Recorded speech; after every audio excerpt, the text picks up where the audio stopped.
Hey everybody, I just got back from the reunion in Nashville. I put this video together. I hope you like it. We had a great time. We're going to be in El Paso next month. Hey, this is going to be on Marshall in the Middle on the YouTube channel. Please like and subscribe. This is the content I'm putting together. If you like what I'm doing, please support. You can go to marshallinthemiddle.com and see the stuff that I do. Sending love to everybody. I had a blast in Nashville. Airborne all the way. Free drunk trade after me. Ready? Always look before you reach. Always look before you reach. Stagger right to avoid collision. Stagger right to avoid collision. Crawling drunk always has the right of way. Crawling drunk always has the right of way. Oh, hey!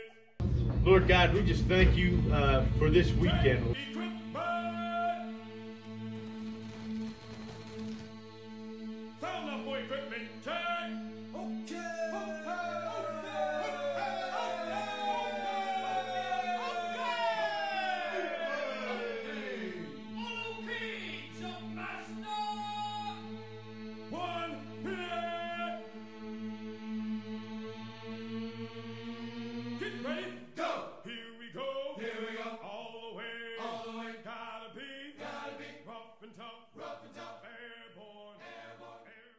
I first worked at the paper mill for 3 months, but when I went out to the nuclear plant, I took my resume up there and that lady looked at it and she said, "Sir, we're not hiring in anything today but security. We need an instructor." And she said, "I don't normally do this, but I'm going to call down and talk to the security manager and see if he'll interview you right now." I went down and this guy was retired OSI Air Force officer. Right. He looked at my thing and I had all over there with 80 seconds, you know, what we'd done. He said, "I'll tell you what, son," he said, "if you go to work with me today, I'll hire you. I'll pay you this much money." Now, I never regret it. Never look back. I never look back. It had to be a dream job. Yeah, if they spend all that money, they sent us to Johnson City, Tennessee. I wish you could have seen this training complex. You think the Army's got good stuff like Combat City. Yeah. They had bought it out in the mountains, in a little valley. They had bought a farm and they had turned that into a training camp. And they taught us everything from hostage situations to just regular perimeter defense, search procedures on vehicles, and hostage situations with cars, all kind of stuff. We stayed there about 2 weeks. And when we drove on site, we stopped right there at the gate and loaded up pistols. Everything we did was loaded live ammo. That was one of the best we went to.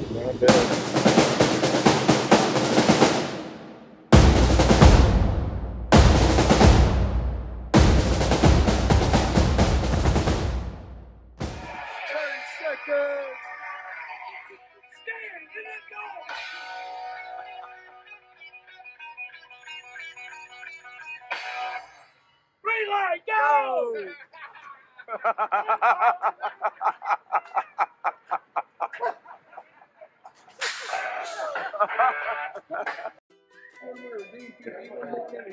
One of the formation, he came over and tackled my ass. Yeah, I do too. I'm back snowing. I'm gonna tell you what. How many times did you cross the yellow line and get fucking formed? That was kind of SOP, wasn't it? That's it. But you did go see the general with me, didn't you? I broke 3 of the guy's ribs, punctured his fucking lung. And General Strober, I walked in, I was the first time I ever walked in. He didn't even manage to stand there. And he started on my feet, and he ended on the top of my head, and then he went back down. And he goes, "Get out of here." And all the way through, he goes, "Get out of here." I mean, he ate me. I knew I was thinking, well, I'm not going to check Debbie. Now I'm going to go that fucking Walmart or some shit. What happened? You hit somebody on a run or what? Yeah, our the black looking, can't remember the Aaron. Aaron was running up with a flashlight. And this guy, I saw him from where I was standing, I saw him come from the 3rd rank of their formation all the way over. He got the carrot and he went, and then he turned around to his formation, he went, I took off running. When I got to him, I put my elbow out and I launched. And the only thing I had left, my toe was not even touching the ground. I had 195 pounds of steel that hit that boy in the chest. His eyes went like this. I knew I did wrong, right? Because I knew I fucked up. I went too far. His eyes went, and he started foaming. Oh, shit. Yeah. And he went 2 or 3 ranks back at his formation. They're all just wobbling. And it took him a second to realize what had happened. But by that time, Delta battery got up there. And we had some big. Common Sergeant was Sergeant Bond, XO, Johnson. I mean, these are boys that have fire hydrants for arms. I mean, they're just like, and they're Dr. there and all these other folks, and they're all big. They're all well big. They came running. Oh, Wallace. What was Wallace? Yeah, you must be. Yeah. And they just went, oh, I guess we don't really want to fight them. And I told the guide on there, hold the guide on. I don't want them to come back. Roll up the guy. So anyway, we get back, and I get changed in the phone ring. Gardino from Pat said, Sergeant Major needs to see you at 9:30. Roger that. He goes, what are you thinking? Is that the pair? I was the pair. What? Wilbur? Yeah. Oh, yeah. No, it was Miranda. Oh, I heard Miranda. I gave him that name. 1974, he wanted to change his name. Is that right? Those stand like that. But anyway, me, Captain Hill, Miranda, who was the commander then? I don't think it was Cardini, right? Cardini. And as a matter of fact, now you said it, as the general is ripping me apart. I could see Gardini, I was holding my eyes, and he was like, oh, why is he so happy this guy's tearing me up? So he tells me to get out, I cross the floor, get the door open, and I have one step to go. One step, and then Sergeant Major First Sergeant, wait for me in my office. So I go in the office, and I think they said, you think he's scared? But if they said yes, they were right. Sergeant Major is Miranda before all the others. And he comes in there. This is a guy that was in my fucking way. And he says to me, he's standing there. I'm like, who the hell? I'm in trouble. I'm like, the whole phone. Buddy, I don't think we can get you out of this thing. Right? I'm sitting there trying to figure out what source of employment I need next month. So Sergeant Major, and I love Sergeant Major Costa. He was with us in Denver. Yeah. You know, he's artillery. Sergeant Major. He stayed right where we were. So me and him make dinner like once or twice. So he's sitting there. He comes in, and I'm standing at parade rest. I mentioned, I fucked everything else up. I gotta get this right. So next thing you know, he comes there and he slams the fucking door. He goes back to the desk and he goes, I just want to ask you one fucking thing. What's that, Sergeant Major? He goes, did it feel good? I said, you know, anyway. At this point in time, we are taking a break. so anyway, on Christmas Eve night, 1962, and I thought I was going to be in real serious trouble. And the next morning, I said, I'm going to the chapel across the street. I was in either 1st Cav or 1st Corps, but 7th Division had a chapel, and I remember going to it. And it happened so the chaplain, that one was speaking on, sometimes you're in like in the bottom of the pit, and you don't know what's going to happen, where you're going to go. But you depend on God, He'll bring you out of that. And I remember as a 17-year-old kid, I said, now this is my answer. And it just like it lifted me up. You and my father, I believe, are from a generation where it's okay to be spiritual. Yeah. Right? It is expected that you rely on something that isn't of yourself, that propels you to the excellence that you know you need to be a part of. And watching and seeing the generation of my father and also in you is really amazing. It is absolutely amazing. The guys that came out of hard work, getting up early, sweating all day. You know, when I left today, my dad is out there in the flower bed picking weeds. You know, I'm driving away, and there's my dad, 10 o'clock in the morning, sweating his buns off, just pulling weeds out in the yard, you know. And he doesn't know how to. I do. I know how to sit around and do nothing. I'm good at it. But my dad, I can't do that. Yeah. See? Yeah. Yesterday morning when I went to coffee and came back, and it was 10 o'clock in the morning, I started cutting my grass. I mean, it was just something I had to do before I left. And I was soaking wet. Yeah. But at my age, I don't pay nobody to do anything. I cut my grass, I fertilize my lawn, I treat my lawn for weeds, I wash my cars, I wash my house, I spray for bugs. I don't pay you. I mean, it's just the way we're taught, Danny. And I mean, That's just the way we were taught. My daddy was like that. 24 mics can't get that. You're barely in the frame. You're barely in the frame. The commander, it's dead money. We're on the 4th Coast for gunnery. We're going to drop you some guns. And I end up on the airplane, but it was the commanders. One of the guns when it dropped. What do you think the chances are of that gun streaming in? Well, if that's what you want me to do, I can tell you the chances are very fucking good. Oh yeah, I did it. No way. I got the extraction. So it extracted it out, and once it extracted it, the barrel of the gun, plus the generator, the saddle, all that. It was in the back was like hit right in the middle of the turret. It was a beautiful thing. But I didn't know. When I first went in the air defense, because we were doing everything in artillery by slide rules. Right. And I was good at math, so I was good at that. But when we went in the air defense, they took me in that little van and they said, okay, this is what you go do. And had them 2 consoles there with the thing going around it. I said, whoa. But yeah, I got the MOS 16 Hotel, which is Operations and Intelligence. Yeah. And Sergeant Major Loft told me I had to go. I was coming to Fort Bragg. Yeah. I went through the AIT school at Fort Bliss to pick up 16 Romeo. Oh, really? Yeah. Oh, so you were a starting first class? Yeah, I was an E7. And went to the Vulcan AIT real quick. But I was a drill sergeant in when 17 years repairing and maintaining. Do you think we could do that, gentlemen? I told you, you're fucking airborne. You're like a bunch of fucking pussies. He was a really good guy. Yeah. Yeah. Oh my God.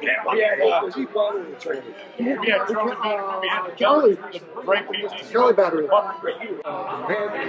Panther right, and the little motherfucker lieutenant comes running up behind him. He shoots up in the rings about halfway up, and nobody nails him. And he came out, I pumped him. And I said, get your motherfucking ass over. I'm a lieutenant, I don't give a fucking your turn. And it's on. And about that guy, Colonel Plant, he was 3rd or 5 or 5th commander. Yep. He was standing up there, and he knew me some dead story. And he says, First Sergeant, don't worry about it. I got it. You know, I mean, really, it gave me a complex because everybody started talking about Vietnam when I was in, and I'd start saying, well, I didn't go to Vietnam. What am I going to say? Right. You know, then it made me realize how many millions of people went through the Army during that era that didn't go to Vietnam. Right.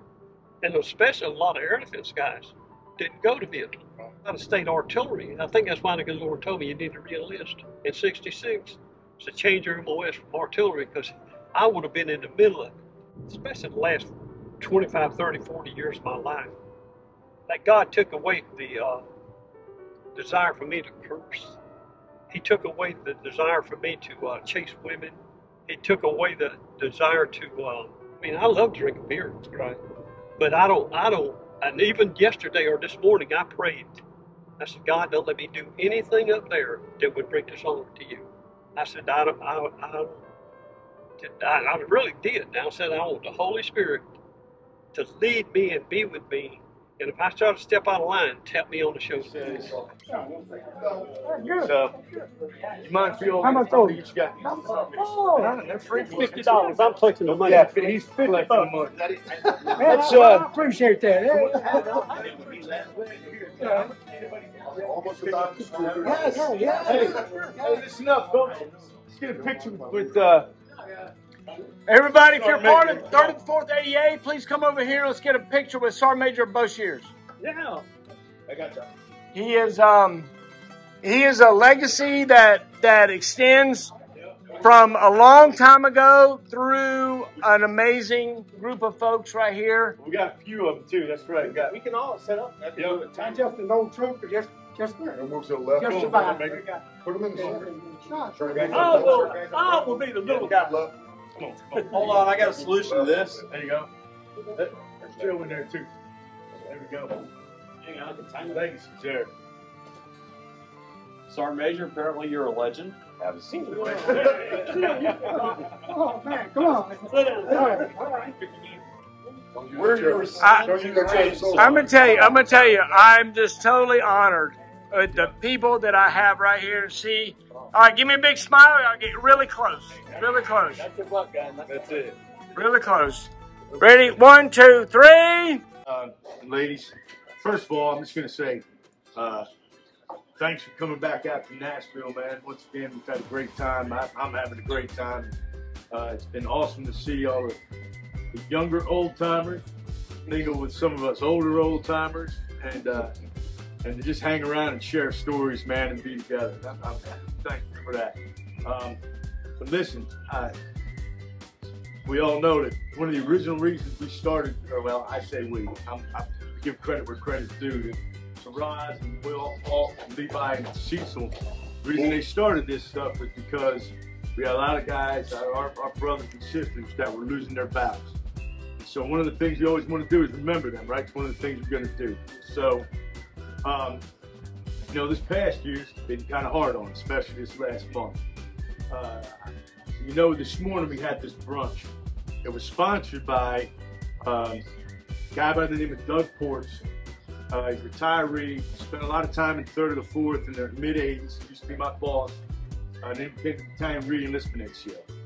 So, in particular, when he heard that Mike Thompson had passed, Mike Thompson was a longtime Stinger guy in Bravo Battery back in the 80s and early 90s. He felt moved. He wanted to do something to help remember them guys, Mike Thompson and Jerry Falk in particular. So as we talked, he said, look, I know you at some point in time, you guys are going to do this remembrance. I want you, please, try and make sure these guys know T-Bone as we knew him and Jerry like we knew him. Ranger Arroyo, Ranger Ray Leatherwood, Rawson Bennett, squad leader, platoon sergeant. For those of you that are younger may not remember that name, the whole battalion, you know, when you just walk into the battalion headquarters, it's got that big display. It's got the jump master wings, and it's got the Audacia and all that stuff, and all our battle streamers. Ross built that. He made by hand. Okay. Mike Thompson, T-Bone. We lost Charles Tyndall, and we lost Jeff P, PI double go. So what I'm going to do is start off, and we'll try to keep it short, but I'm just going to tell you, based on what Doug wants me to do, I'm just going to tell you a couple of stories about T-Bone and about Jeff P and Ray Leatherwood, okay, and a little bit about Tyndall.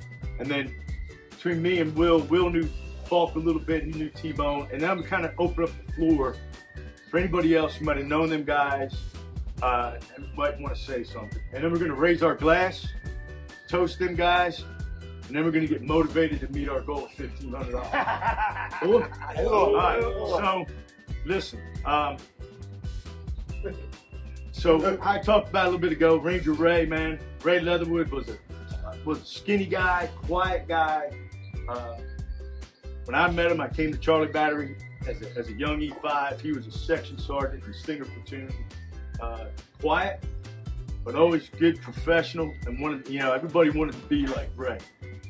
Then he was looking to get promoted because at the time, points for staff sergeant like 990 never for Sierra, and so Ray went to Ranger School. Came through Ranger School at the time. I think him and Gangsta were the only two Rangers in the battalion. Ranger Lee's been there forever. Oh yeah. But anyway, just a great dude, real quiet. We all went to Desert Shield, Desert Storm together. He had 3rd section, went with 3505. You know, like guys like Howard Crawford and Rob Maggot and Mario Ramirez as his team chief. Just a good dude, man. But then we went to JRTC together and kind of got to know a little bit more about him. He was good, he was a great guy, squared away, did motocross racing before he came in the Army. Passed away last October, like I said, from I think he had liver cancer. You know, Jeff Pig, I first met him, and I know some of you guys know him from different places, but Jeff Pig came to Alaska, and I was a platoon sergeant up there. You know, dirty, nasty leg then, But just a great guy, squared away. You know, met his wife. Me and him were, and a bunch of others down in Anchorage. You know, hit the club. It's kind of what we did as a platoon, and you know, met his wife on one of those outings, and they, you know, had a great time for a while. I'm not sure, you know, what their status was. But then, of course, went to jump school, and the rest is history, right? Ended up being jump master, platoon sergeant in Bravo Battery for a while. Went down to JRTC, man, just a good guy. And so, you know,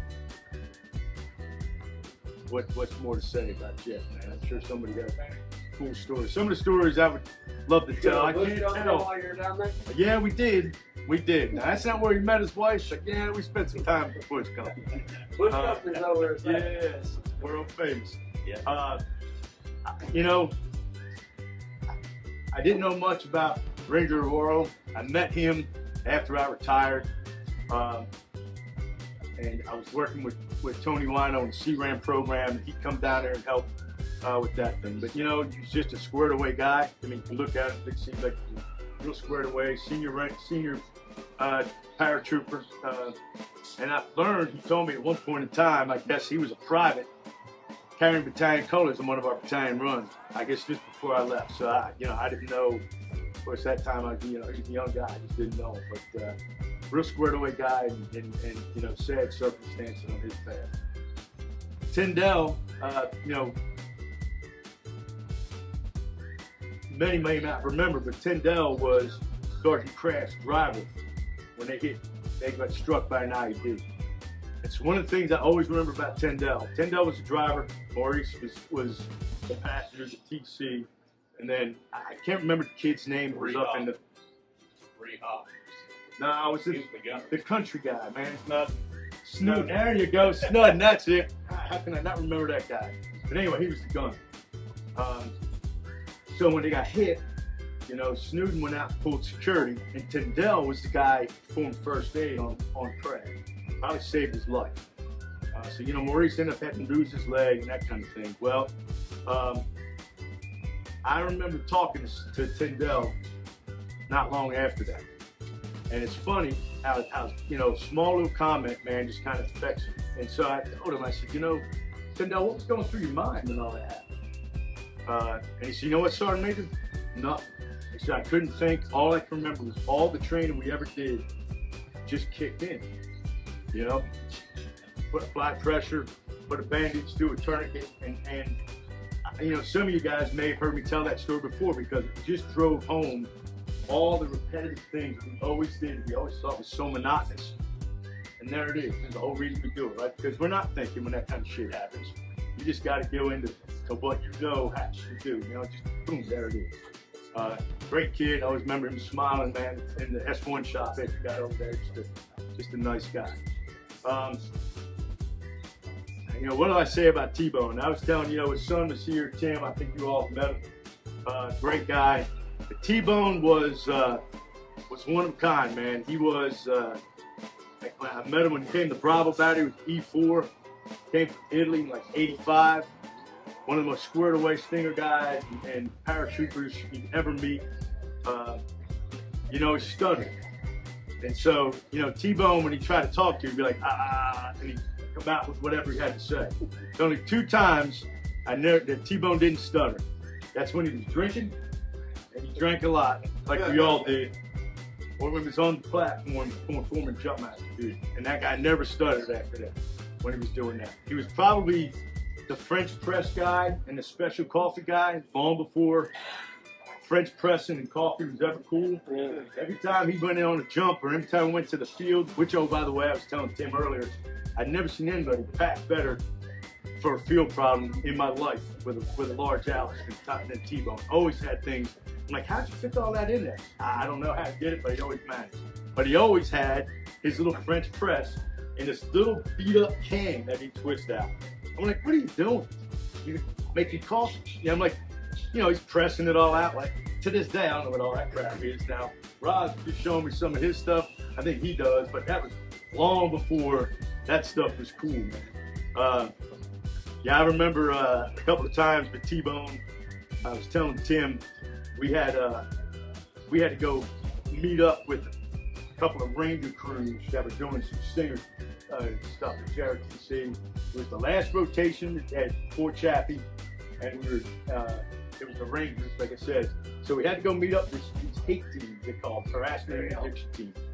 So we're riding, and it just poured rain, kind of similar to what was going on out here earlier today.